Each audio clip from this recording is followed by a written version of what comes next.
السلام عليكم ورحمة الله وبركاته، أهلا بيك في قناة بايرن كود تعلم بس ببساطة. النهاردة هنتعلم حاجة اسمها فور لوب، هي التكرار في بايثون.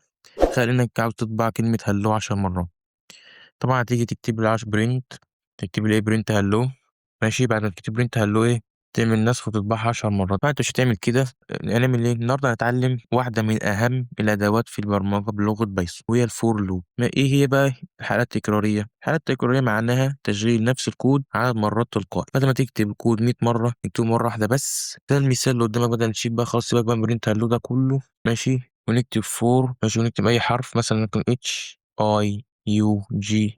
تكتب ان رينج، تفتح قوسك، تكتب مثلا رقم 5، تعمل علامة تنصيص، تكتب برنت، تكتب ايه الهلو بتاعتك، تعمل رن، يبقى لك هلو 5 مرات. تمام تمام. انا قلت بقى 100 مرة، هيبقى ايه؟ هيبقى لك 100 مرة، مفيش أي مشاكل. انت عمرك ما هتكتب الكود 100 مرة يعني، اهو 100 مرات بعد بقى. تمام تمام. مثال أخير، طبعا لو أرقام بقى سيبك بقى، نشيل ما تقول نكتب مثلا أرقام. تمام. كتبنا فور لوب، حطينا حرف الايه الاي، وليكن مثلا المرة دي تحت اي حرف اتش اي جي، اي حرف ان رينج، تفتح كواسك، تكتب مثلا 1 و7 وليكن مثلا. ماشي، بعد كده تعمل برين الاي، حرف الاي بتاعك، تعمل رن، هيبقى لك 1 لحد 6. طب ليه ما طلعش 7؟ بياخد من اول 1 لحد رقم 3. لو كان 7 هيقف عند 6، لو كان 10 هيقف عند 9. وليكن مثلا خلي دي وليكن ايه 8 عشان يبقى رقم 7، فانت هتعمل رن هيفضل 7. تمام تمام. طيب مثال كمان كده حلو، كمان اديهولك. تيجي عرفنا الارقام، ناخد كمان مثال وليكن مدخل. تعمل نيم، تدخل اسمك بيساوي انبوت بتاع كويس، تقول له انتر يور نيم، دخل اسم. كان نعمل فور لوب بتاعنا، يبقى فور حرف الاي ان رينج 3 مرات، بعد مثلا المدخل ده 3 مرات رينج. تمام، 3 4 5 اي حاجه مش هتفرق يعني، خليها 5 المرات دي. يلا نعمل له برين، نعمل له ويلكم، نرحب بيه ويل. ماشي، ونعمل بره بلس ليه بالك نغير بتاع. تمام، نعمل رن، يقول لك دخل اسمك وليكن مثلا احمد. نرن، يبقى لك ويلكم احمد، ويلكم احمد، ويلكم احمد. تمام، مع ال5 مرات ويلكم احمد. طيب معلومه مهمه، يمكن تاخد 3 ارقام في الرينج.